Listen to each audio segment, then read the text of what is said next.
Uma fé que resiste ao tempo. Josué, capítulo 14, versículo 11.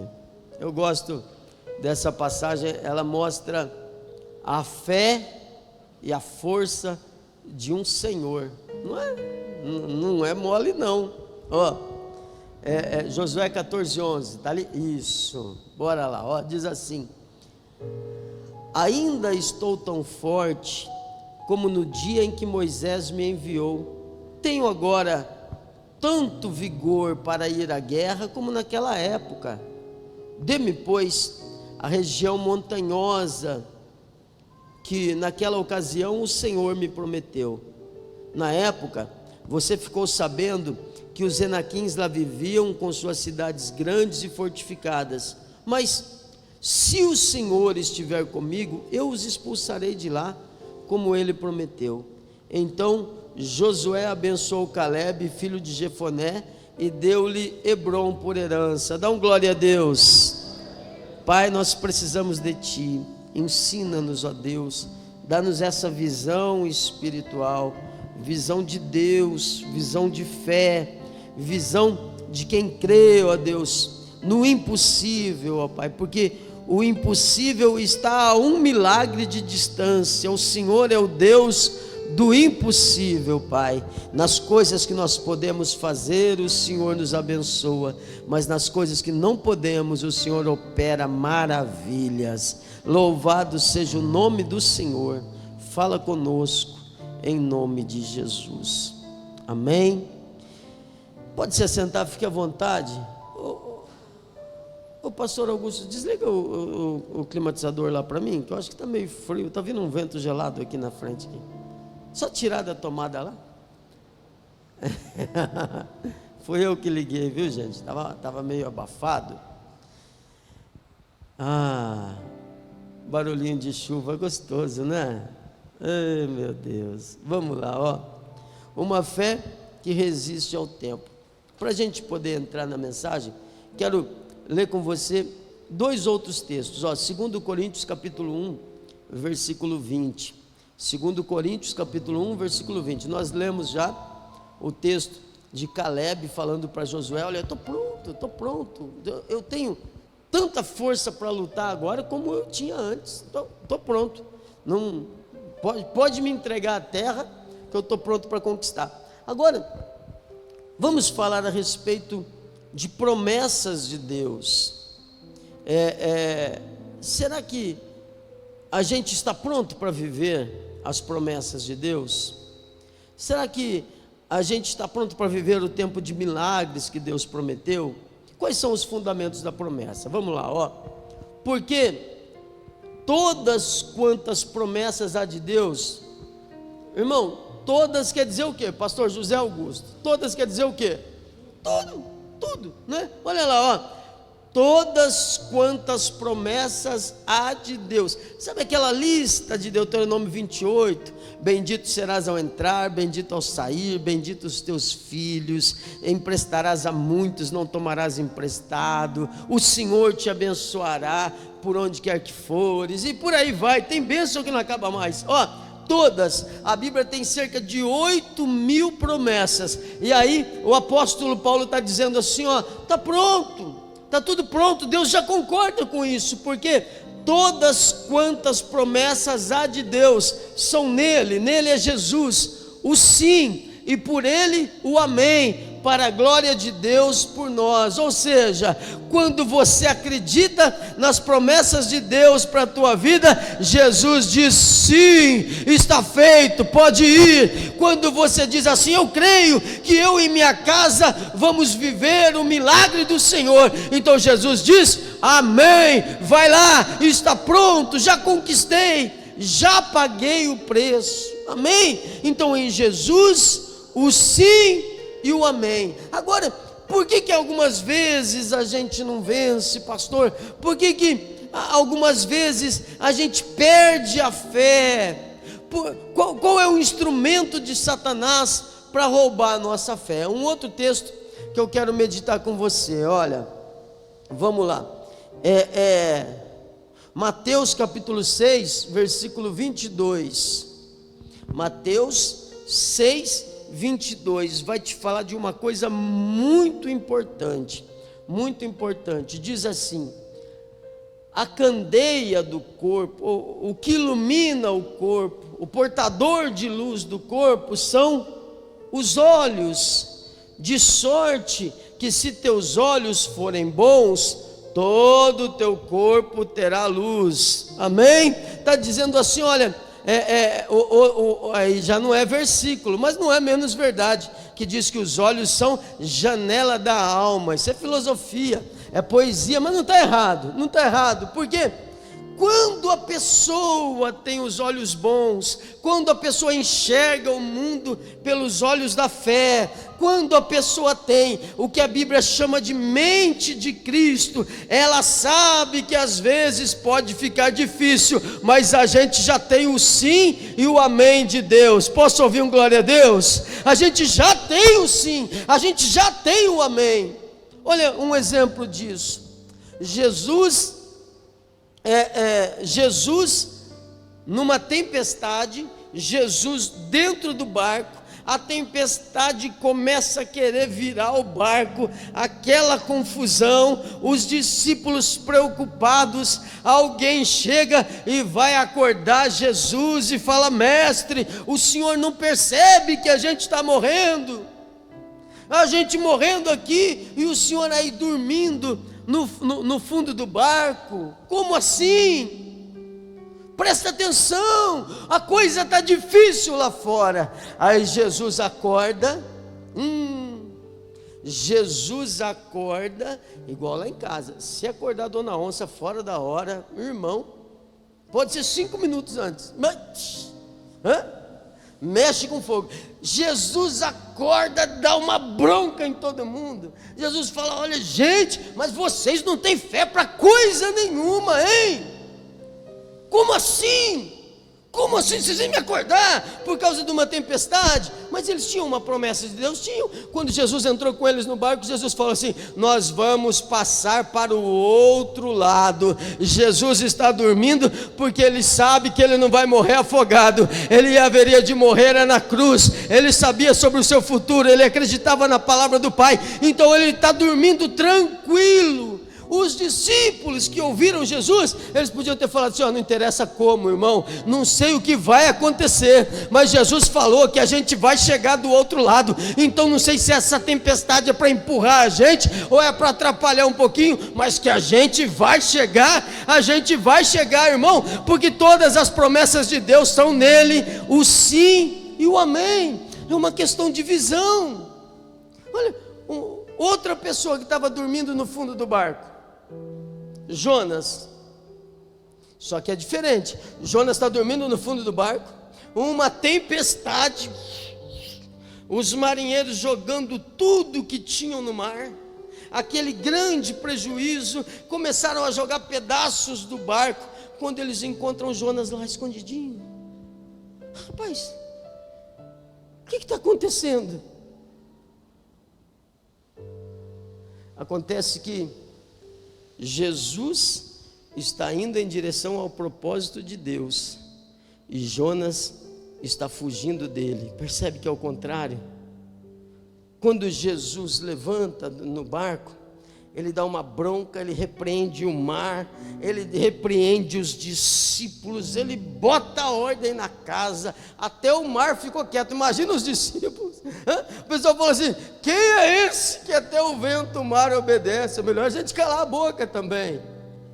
Porque, irmão, se a gente acreditasse em Deus com mais força, seria tudo muito mais fácil. A gente deixa de viver muito milagre, porque a gente deixa de acreditar em Deus, porque a gente não usa os olhos da fé, porque a gente não enxerga pelos olhos da fé. Tem gente que tem uma facilidade de ver Deus, ele está passando por dificuldade, está passando por luta, está passando por provação, mas ele está firme. Por que está firme? Porque ele tem olhos da fé, ele sabe que o choro pode durar uma noite, mas é questão de horas, a alegria vem pela manhã. Ele não desanima, continua, fica firme. A Bíblia, quando fala sobre fé, Hebreus 11:1, explicando o que é a fé, ela fala assim: a fé chama à existência as coisas que ainda não existem. Então ainda não existe, mas eu já estou crendo e estou caminhando em direção ao propósito de Deus. Ainda não existe porque talvez falte em mim alguma coisa. Ainda não existe porque talvez eu não tenha aprendido tudo que eu preciso. Ainda não existe porque pode ser que eu não tenha entendido algum princípio ainda, mas vai existir, porque quem fez a promessa é fiel. Ainda não existe. Então a fé chama as coisas que ainda não existem como se já existissem. Mas a dúvida, ela faz a mesma coisa, ela tem o mesmo poder. Ela chama também as coisas que ainda não existem. A incredulidade também chama as coisas que ainda não existem como se já existissem. O médico fala para a pessoa assim: olha, você não tem mais do que 1 ano de vida. A pessoa morre em 3 semanas. Ou a pessoa fala assim: olha, está difícil, olha, se acontecer isso, se acontecer aquilo, as coisas estão caminhando para pior, cada dia vai ser pior, e isso entra no coração da pessoa, ela já começa a ficar com medo, ela já começa a se esconder, por quê? Porque a dúvida também chama a existência. Observe alguém que tem medo de... Igual Jó, exemplo na Bíblia é Jó. A Bíblia fala que Jó, os filhos de Jó não iam para balada, não era balada. Os filhos de Jó se juntavam, faziam festas, um na casa do outro. A galera gostava de festa, gente rica, igual o Juninho assim, gosta de uma festa, né? O pessoal fazia aquelas festas, e ia um na casa do outro, aquela coisa, e Jó ficava imaginando assim: o que será que está acontecendo, meu Deus? Que medo de algum mal vir sobre os meus filhos. Que medo que ele tinha de alguma coisa acontecer. Quando a festa terminava, os filhos voltavam, ele não ia lá falar: filho, vem cá, rapaz, deixa eu te explicar, a gente tem que honrar a Deus. Filho, a gente tem que obedecer a Deus. Errou, vem cá, se arrepende diante do Senhor, pede perdão para Deus. Não, ele não fazia isso. Ele queria resolver. Ele achava que ele podia se colocar entre Deus e os filhos. E ao invés de ensinar os filhos, a Bíblia diz que ele fazia sacrifício pelos filhos, imaginando assim. Ninguém falou, a Bíblia não fala que os filhos dele pecaram. Ele fazia sacrifício imaginando: quem sabe se meus filhos pecaram contra Deus. O que é isso, pastor? Isso é cuidado de pai? Não é, irmão. Não é. Isso é coisa de quem não aprendeu a viver pela fé, porque a Bíblia diz, e eu acredito nela, que nossos filhos serão príncipes do Senhor. A nossa casa é abençoada por Deus. Feliz serás, feliz os frutos do teu ventre. O Senhor abençoará os teus filhos, os filhos dos teus filhos, até a 3ª e 4ª geração. Então quando ele acha que ele tem que cumprir a justiça fazendo um sacrifício, ele está manifestando o seu maior medo. E adivinha? Lá no final ele fala assim: pois é, o que eu mais temia me sobreveio. E não é assim com a gente? Não é? Começa a ir trabalhar com medo de perder o emprego, para você ver quem é o primeiro da lista a ser chamado.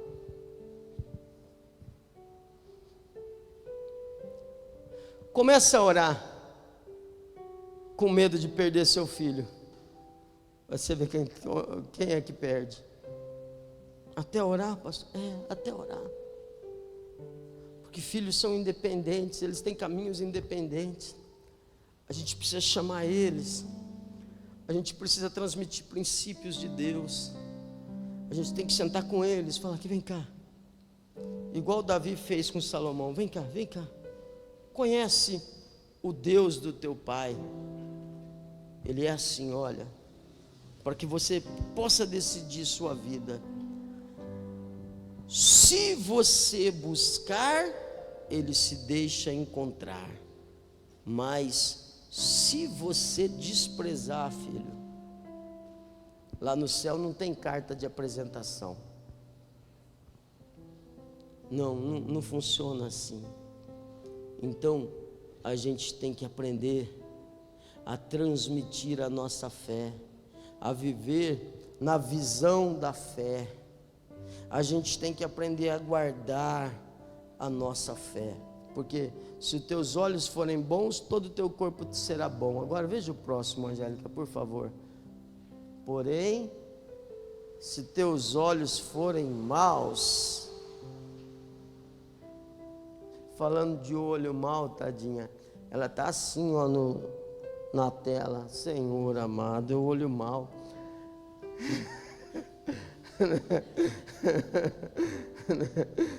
Tela pequena, chega uma hora que a visão vai diminuindo, a tela tem que ir aumentando, né? Se porém os teus olhos forem maus, todo o seu corpo será tenebroso. Se portanto a luz que há em ti forem trevas, com densas trevas serão. Vamos voltar lá no texto, agora que você entendeu esse princípio. Josué, Calebe e outros 10 foram enviados para ver a terra. Os dois, eles voltam animados. Os dois, eles voltam felizes. Todos viram a mesma terra. Eles olham, meu Deus do céu, você viu o tamanho daquele cacho de uva? Um cacho de uva que precisava de 2 homens para carregar. Você viu a terra que mana leite e mel? Você viu que terra próspera? Você viu que terra boa? Olha, Deus nos deu o melhor lugar do mundo, e eles voltam felizes. Mas os outros viram a mesma coisa. Eles viram que a terra era boa, eles viram o cacho de uva, eles viram os rios, eles viram a prosperidade da terra, a bênção que era a terra. Mas eles falam assim: a terra é boa, Deus não mentiu. Só que tem uma coisa que Deus não falou: existem gigantes na terra. Esse povo aqui é povo feroz, é povo bravo. A gente era que nem gafanhoto aos olhos deles. Nós não podemos contra eles. Irmão, Deus não falou que vai colocar você lá do outro lado. Então os seus olhos têm que ser olhos bons. A sua fé tem que ser uma fé ativa. Você tem que acreditar em Deus, porque todas as promessas de Deus são em Jesus, o nome que é sobre todo nome, diante do qual todo joelho se curva. Todas as promessas de Deus são em Jesus, o sim e o amém. Então se Deus falou que vai dar, Ele vai dar, Ele já está fazendo, amém. Promessa de Deus é assim. Mas aí o pessoal que tinha olhos ruins começaram a olhar: mas sabe o que é? Está difícil demais. Mas está complicado demais. Mas a gente não tem condição. Ninguém perguntou, irmão. Ninguém perguntou se eles tinham força para isso, porque o Deus que os enviou é o Deus que tem a força. Toda honra, glória, toda força, todo poder e todo domínio pertence ao Senhor. Outro exemplo disso: uma multidão com fome, Jesus ensinando, dando prioridade ao ensino da palavra, aproveitando o tempo, porque o tempo era muito curto. O tempo era uma coisa que ele não tinha. O tempo era muito curto. Ele está ensinando a multidão, ensinando, falando. Eu fico imaginando que coisas maravilhosas ele não falou. Ele orando, ele curando os doentes, ele abençoando, ele transformando vidas, ele trazendo o entendimento da palavra. De repente anoitece. Alguém fala assim: mestre, já é tarde. Já é tarde. Despede a multidão, porque eles precisam sair para procurar comida. Eu acho que quem fala isso é quem está com fome, não é assim quando, não é? Já é tarde, despede a multidão, porque, né? Deve ser você que está com fome. Mas aí Jesus fala para eles: mas vocês não têm nada para comer? 5.000 homens, fora mulheres e crianças. Imagina, se cada homem estava com a sua esposa e 2 filhos, imagina o tamanho, o tanto de gente que tinha. 5.000 homens, fora mulheres e crianças. Aí Jesus pergunta: vocês não têm o que comer? O que vocês têm aí? Aí alguém responde assim: mas mestre, mas nem 20 mil reais não dava para comprar pão para toda essa gente. E mesmo se tivesse, aonde Jesus não perguntou quanto? Não perguntou quanto você tem, ele perguntou o que vocês têm. Aí alguém está falando, ele fala assim: manda o povo sentar, traz aí o que você tem. Aí eles trazem, ele abençoa e ele entrega. E aquilo que ele entregou alimentou todo mundo. Porque a fé, ela move o impossível. A fé é o braço de Deus em ação. Amém? Com Caleb, a gente aprende a guardar as promessas no coração. Ó, Josué 14:9, eu vou falando e vou lendo, tá? Ela vai correndo ali, ó. Naquele dia, Moisés me fez a seguinte promessa: Caleb, você obedeceu fielmente ao Senhor meu Deus, por isso fique certo de que você e seus filhos serão donos para sempre de toda a terra que pisarem. Então, o que Caleb fez? Quando Moisés falou para ele guardou aquilo no coração. E eles estão passando por um tempo de deserto, são 40 anos de deserto, morre gente todo dia, gente sendo sepultada. Deus está esperando morrer aquela geração, só os filhos deles que entrariam na terra, morrendo gente todo dia, gente morrendo no deserto, andando, e ele falando para os filhos dele: segura, filho, guarda o coração. Ah, pai, mas fulano, não tem problema, nós vamos entrar na terra, porque Deus prometeu.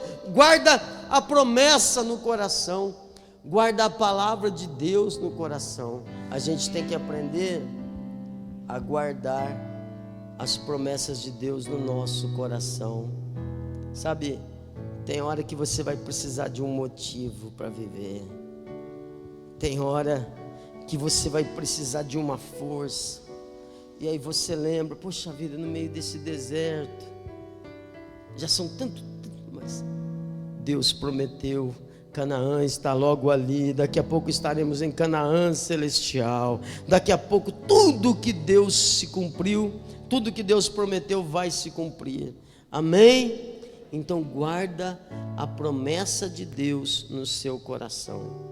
Uma fé que resiste ao tempo, recusa ouvir as vozes do pessimismo. Olha lá, ó, Josué 14:7, e diz assim: eu lhe dei um relatório digno de confiança, mas meus irmãos israelitas que foram comigo fizeram o povo desanimar-se de medo. Tem gente que está do teu lado, irmão, mas não compartilha da sua fé. Tem gente que está do teu lado, mas não tem o mesmo fogo no coração que você tem. Tem gente que não vai entender por que você acredita, por que você continua crendo. Tem gente que está do seu lado e tem os olhos maus. Tem ou não tem? Do mesmo jeito que tem gente que tem o poder de levantar a gente, não tem gente que tem o poder de derrubar também? Tem ou não tem? Tem gente que é boca de Deus, e tem gente que é boca do diabo. Uma fé que vai viver as promessas de Deus, ela tem que aprender a não se guiar pelo que os outros falam. Irmão, nem o bem e nem o mal. Outro dia eu falei aqui com você um exemplo de duas árvores. Imagine duas árvores. As duas recebem o mesmo tratamento, mesma água, mesmo tempo de sol, mesma terra. Aí uma, você todo dia vai lá e abençoa e fala assim: árvore, como você é linda, Deus te abençoe, e você cada dia terá mais beleza, cada dia você produzirá mais frutos. A outra árvore, você todo dia vai lá, porque você está fazendo um teste, não porque você é boca maldita. Todo dia você vai lá e você fala assim: praga de árvore feia, que você seque, que ninguém coma do seu fruto. Qual das duas árvores você acha que vai produzir mais frutos? A que foi abençoada ou a que foi amaldiçoada? Não, porque árvore não ouve. Preste atenção, você não pode depender do que outros falam para você, nem bem e nem mal. Se você vier e falar assim: olha, esse pastor é abençoado, olha pastor, que bênção, oh, glória a Deus, olha o senhor é ungido, olha, parabéns, eu vou ficar feliz, mas olha, parabéns, o senhor vai vencer, vai longe, eu vou ficar feliz, mas não vou me guiar por isso. Olha, irmão, se eu fosse, quem namorou estando na igreja? Quem namorou? Você namorou muita gente, Rafael? Ele foi namorador, não foi, Miriam? Já o André, nem vou perguntar, que eu sei que dá B.O.L. Ei, André, fico feliz que Deus te abençoou com a metade aí, né? Está todo apaixonado na internet, fazendo juras de amor. Quem te viu, hein, André? Hã? Meu Deus do céu. Ontem mesmo, tô brincando, olha, tô brincando, meu Deus do céu. Se eu fosse casar, o povo tinha uma vontade de me casar na minha juventude, vai casar com a fulana, não casei com ninguém que falou, acontece com você, Juninho? Às vezes o povo não fica querendo casar na marra, não fica? A fulana, vamos voltar para as árvores, que é melhor. Não dependa de ninguém ficar te botando para cima. Não, você não depende da aprovação de ninguém, porque você é a árvore plantada junto a ribeiro de água, e a árvore sabe que a força dela não vem do ouvido, a árvore sabe que a força dela vem da raiz, e quando as suas raízes estão firmes na palavra de Deus, então você vai vencer. Irmão, tanto faz se estão falando bem ou se estão falando mal. Quem guarda a promessa, quem guarda a palavra de Deus no coração, não se guia pela opinião do outro. Tanto faz, falou bem, e daí? Falou mal, e daí também? Porque eu sei quem eu sou em Cristo Jesus. Amém? Essa é a fé. Senão você fica dependendo aí da aprovação dos outros. Mas não, irmão, olha, tanto faz. Uma fé que resiste ao tempo precisa aprender que a gente tem que dar ouvidos para a voz de Deus. Amém? Olha, ela foi embora, André, era brincadeira. Uma fé que resiste ao tempo espera com expectativa a realização do sonho. Olha lá, olha, esse texto é maravilhoso, Josué 14:10. Pois bem, olha as palavras de Caleb: o Senhor me manteve vivo como prometeu, e há 45 anos que ele me disse isso, que ele disse isso a Moisés, quando Israel caminhava pelo deserto. Por isso, aqui estou hoje com 85 anos de idade. Veja, meu Deus, 85 anos, e está falando assim, olha, que delícia. Quer ver? Põe o próximo para mim, por favor. Ainda hoje estou tão forte como no dia em que Moisés me enviou. qual era a minha força então, tal é agora a minha força, tanto para a guerra como para sair e entrar. Ele está falando assim: eu estou pronto, eu estou pronto, eu estou pronto, porque uma fé que acredita em Deus, uma fé que resiste ao tempo, aguarda com expectativa a realização do sonho. Ele se move pela promessa, ele está esperando, vai acontecer, vai acontecer, vai acontecer, porque tudo que Jesus prometeu, todas as promessas de Deus têm em Jesus o sim e o amém. Irmão, fé para vencer, uma fé que resiste ao tempo, nunca para de lutar. Estou pronto, do jeito que eu era, a mesma força que eu tinha, eu tenho hoje, tanto para entrar quanto para sair. Irmão, a vida aqui na terra é uma batalha, não é? Sim ou não? Mas é uma batalha cheia de vitórias, em nome de Jesus. Sabe, tem muita gente que não ganha ninguém para Jesus. Ele foi alcançado por Jesus, ele foi salvo pelo sacrifício de Jesus na cruz. Jesus pagou um preço por ele. Ele vai morar no céu, mas ele não vai conquistar aqui na terra o que Deus tem para ele. Ele não vai ter acesso ao reino de Deus. E por que ele não vai ter acesso ao reino de Deus? Por que ele vai passar pela vida toda aqui na terra sem nunca viver aquilo que Deus tem para ele? Porque ele vive em função das lutas. Irmão, como é que você está? Estou na luta. Amém? Amanhã você está bem então. E aí? Irmão, como é que você está? Estou na luta. Irmão, como é que você está? Estou na luta, porque, olha, não é fácil não. Igual diz aquele corinho que é proibido cantar aqui na igreja, né? É assim, quem tem Jesus gosta de cantar, está sempre sorrindo, mesmo quando não dá, tropeça aqui. Conhece essa?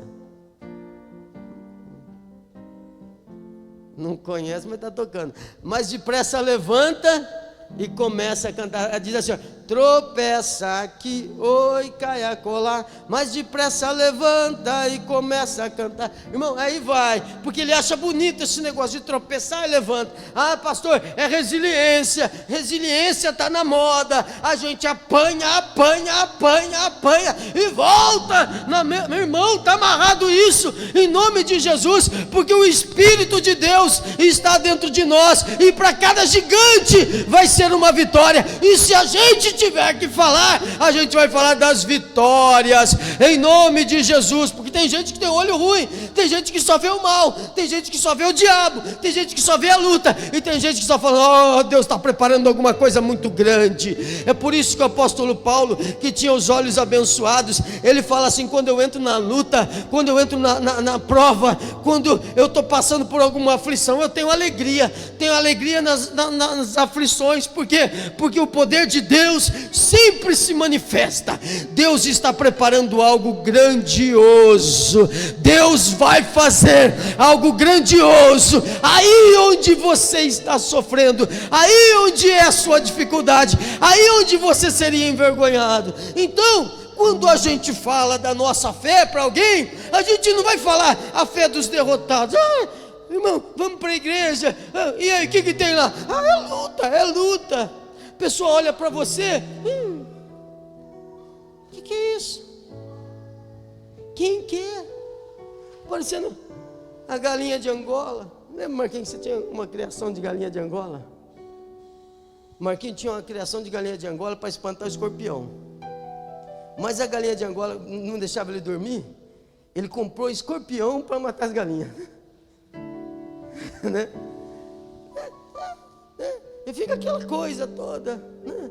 Não, irmão, em nome de Jesus, o Espírito de Deus está sendo derramado sobre a igreja do Senhor Jesus. Amém. O Espírito de Deus nos faz fortes.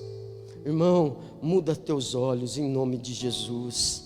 Os dois veem a mesma coisa, um viu a dificuldade, os gigantes, o outro fala assim: uau, é a nossa vez, Deus vai nos dar essa terra. Mas e o gigante?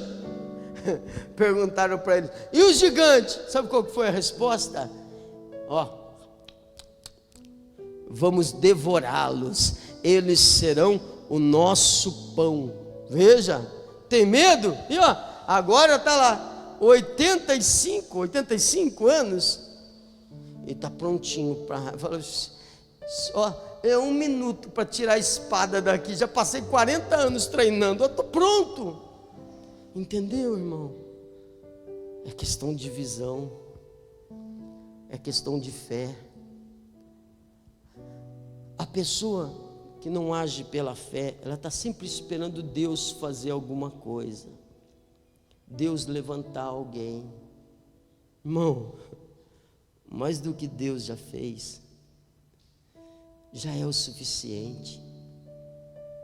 E se não bastasse Jesus ter feito tudo e ter falado está consumado, ainda no final ele disse assim: eis aí vos dou poder.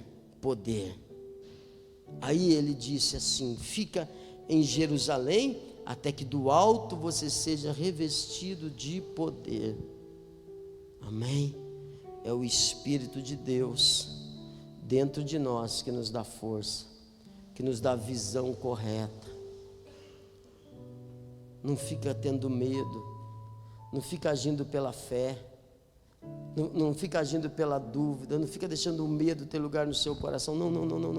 Fala: Deus, eu estou igual aquele cara que tinha as escamas nos olhos. Passa seu dedo no meu olho, Senhor, porque só estou vendo mal. De vez em quando vai orar na casa de alguém, as pessoas perguntam assim: e aí, pastor, viu alguma coisa? Né? A gente não vai na casa de ninguém para ficar vendo, né? Não, mas às vezes vê, ou às vezes sente, porque a pessoa quer saber assim: é Deus ou é o diabo que está aqui na minha casa, né? Mais ou menos isso. Então aí, às vezes quando está tudo bem, quando eu falo assim, não, está tudo bem, fica em paz. Se eu ver alguma coisa, eu nunca vou te falar assim: rapaz, mas tem um demônio aí do tamanho de uma semana, né? Não, nunca, né? Uma vez eu atendi uma pessoa que estava desesperada, porque ela foi numa igreja e o pastor falou assim: olha, eu vi na sua casa 300 demônios, 300, contou ainda, né? 300 demônios dentro de uma casa, irmão, não cabe nem gente, não é? Já pensou como é que estava a casa dela? E aí ele falou assim: aí você tem que vir na igreja todo dia, não perde um dia, dessas igrejas que ficam abertas todo dia, não perca um dia, todo dia a gente vai orar, todo dia vou mandar um embora. Aí eu estava no comecinho ali, quando eu abri o primeiro salão, a pessoa veio desesperada: pastor, a diaconisa veio: pastor, essa irmã quer orar para o senhor expulsar o demônio de hoje. Eu falei: como assim, que é o demônio de hoje? Não aprendi isso. Não, aí ela explicou, porque manifestou lá, e o pastor falou que tinham 300 demônios, e eu tinha que ir todo dia, mas hoje eu não consegui ir, não tinha passe, não tinha dinheiro, alguma coisa assim, aí eu não consegui ir, pastor, por favor, expulsa o demônio de hoje. Eu falei: eu não sei fazer esse negócio, ou eu expulso tudo, ou eu não largo tudo aí, né? Entende? Você acha que é para falar isso? Tem gente que só tem olhos para o mal, e tem gente que só tem olhos para o bem. A verdade, irmão, a verdade é que quando a luz chega, as trevas têm que desaparecer. Na sua casa não é assim? Quando você acende a luz, começa uma briga ali e vai um pouquinho de escuro para... Não é assim? Não é. Você acende a luz, pá! Tudo muda. E Deus vai acender a luz dele na tua vida, em nome do Senhor Jesus. Amém? O que não pode fazer é você querer ter o Espírito Santo e levar uma vida de derrotado. Não, não dá. A Bíblia diz que esse Espírito, o Espírito Santo, foi que ressuscitou Jesus dentre os mortos. Esse é o Espírito Santo que está aqui hoje.